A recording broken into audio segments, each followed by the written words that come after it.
When I learned my parents gave the family business to my sister, I stopped working 80-hour weeks for free. A week later, Dad called panicked about losing our biggest client. I just said let Paula handle it. She's the heir. Right. Hey Reddit. Before we dive in, I've noticed the channel is losing some traction and subscribing is the best way to support us. It's quick, free, and it truly helps grow this amazing community. Let's start the story. I've always believed in earning my place. When I joined the family business straight out of college, I didn't expect special treatment. My parents ran a mid-size consulting firm that they built from the ground up. I admire them for it. I was proud to carry the legacy forward. For nearly 10 years I worked 80-hour weeks, not because they asked me to, but because I wanted to prove I could lead, innovate, and grow what they had created. I didn't take a salary for the first 5 years. Everything I earned went straight back into the company. I even lived in a tiny one-bedroom apartment while my peers bought condos and new cars. I thought it was worth the sacrifice. My younger sister Paula took a different path. She was always more polished. Private school, designer clothes, weekend trips abroad. She studied marketing, dabbled in influencer work, bounced around jobs, but she never stayed anywhere long. My parents always said she was finding her passion. I thought maybe one day she'd join the business too, but she never seemed interested, at least not until recently. A few months ago, Paula suddenly started showing up at the office. First it was just to help with social media, then she began sitting in on strategy meetings, asking loaded questions, making big suggestions without understanding the operations. She had no background in business consulting, no relationship with our long-standing clients, but our parents acted like she was the next Steve Jobs. I tried to stay professional. I bit my tongue when she took credit for a new proposal I had spent weeks developing. I stayed silent when she called a senior client CEO by the wrong name in a presentation, and my father brushed it off with a chuckle. I chalked it up to sibling rivalry, told myself I was being petty. Then came the family dinner that shattered everything. It was a Saturday night. We were gathered at my parents' house, me, Paula, our parents, and a few of their old friends from the industry. Halfway through dessert, Dad raised his glass and announced they had finally decided who would take over the firm when they retired. I remember smiling politely, thinking they were just trying to stroke Paula's ego. Then he said it. They were handing the company over to Paula, not as a co-owner, not as a partner, sole owner. She would become CEO and take full control. Effective immediately. I choked on my wine. I stared at him, waiting for the punchline, but it never came. Mom just nodded, beaming like they were giving away a family heirloom and I should be grateful. I stood up, heart pounding, asked them if this was a joke. Dad just sighed and said Paula had the vision to bring the company into the future. He told me I was too operational, too focused on the past. He said they appreciated my dedication, but that the business needed fresh blood. I laughed, a bitter, hollow laugh. I told them I'd been working 80-hour weeks for free. I built relationships. I restructured the financial system. I brought in our 2 biggest accounts. And now I was being cast aside like an unpaid intern. Paula had the audacity to smirk and say, "Don't be dramatic. It's just business." That night I packed up everything from my office. I sent an email to the entire team thanking them for their support, and I walked away. No drama. No warning. I just disappeared. A week later my phone rang. It was Dad. He sounded unhinged. One of our biggest clients, a major tech firm that brought in almost 40% of our revenue, was threatening to leave. Apparently Paula had tried to renegotiate their contract without consulting their needs. She wanted to rebrand their whole strategy, which they never asked for. Dad begged me to step in just to fix it, just this once. He said I was the only one who could salvage the relationship. He was on the verge of tears. I took a breath and said, "Let Paula handle it. She's the heir, right?" Then I hung up. The fallout was immediate. I started hearing whispers from mutual contacts. Several key employees were threatening to quit. Clients were questioning the firm's direction. Paula had no answers. My parents were scrambling. And me, I was finally sleeping 8 hours a night. At first I thought that would be the end of it. Let the house burn. But then something happened that changed everything.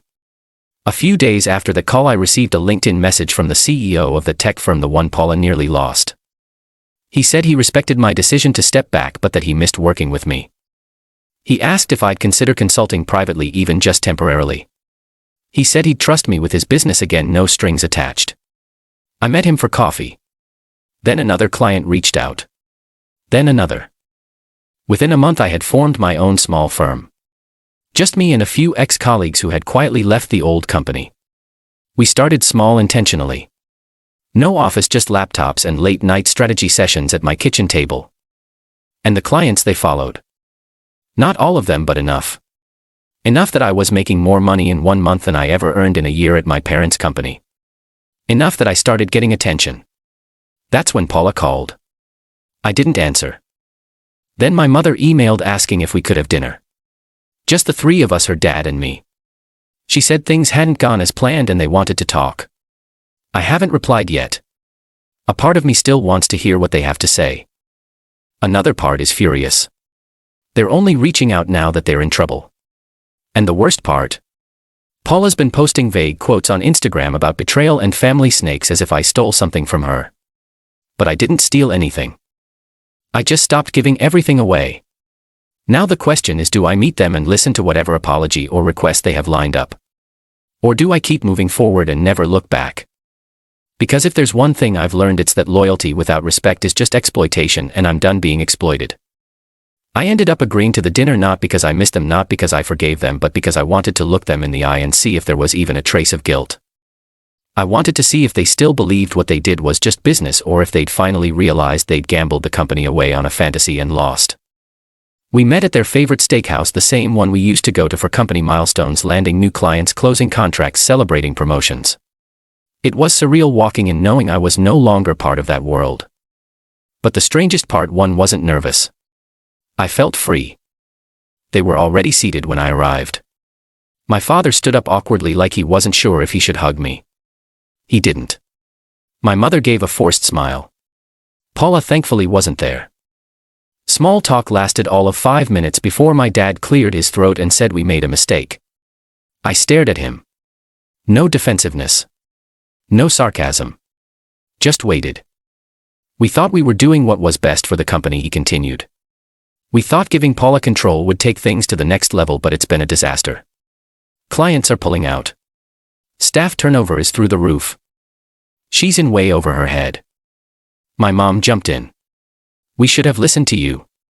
We underestimated how much you were holding everything together. I nodded slowly, still silent. Then came the pitch. They wanted me to return not just as an employee, as CEO. Full control. They were willing to transfer ownership, rebrand under new leadership, clean house if needed.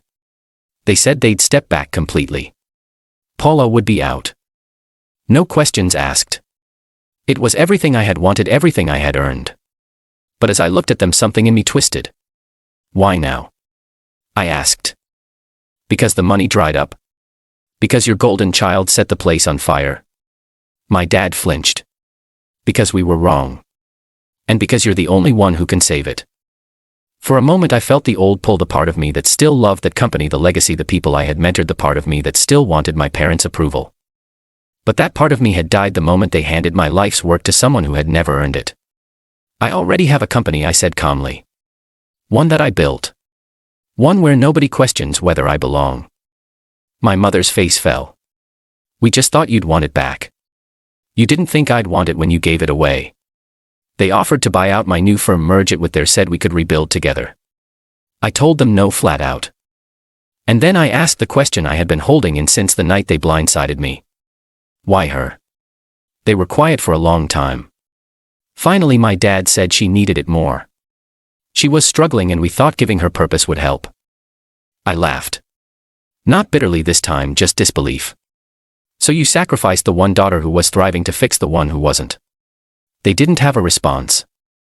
I stood up, tossed my napkin on the table and told them I hoped they'd find a way to clean up the mess. But I wouldn't be part of it. Not again. As I left the restaurant I felt lighter than I had in years. That was 6 months ago. Since then my firm has tripled in size. We now have an office downtown, a waiting list of clients and investors approaching us instead of the other way around. My name is starting to mean something in the industry, not because of my parents but in spite of them. Paula. She's no longer CEO. Rumor is she tried to pin everything on a junior manager and stormed out after a board meeting turned ugly. My parents are trying to salvage what's left, but most of the top-tier clients are gone. So are the best employees. A few of them now work for me. I don't speak to my family anymore. Not because I hate them, but because they made a choice. And so did I. Sometimes people confuse legacy with loyalty. They think just because something is handed down it must be protected at all costs, even if it poisons you in the process. But I've learned that blood isn't a business plan and family doesn't entitle you to blind devotion. I didn't burn that bridge. They set it on fire the day they pushed me off it. All I did was build a better one, and now I don't need theirs at all.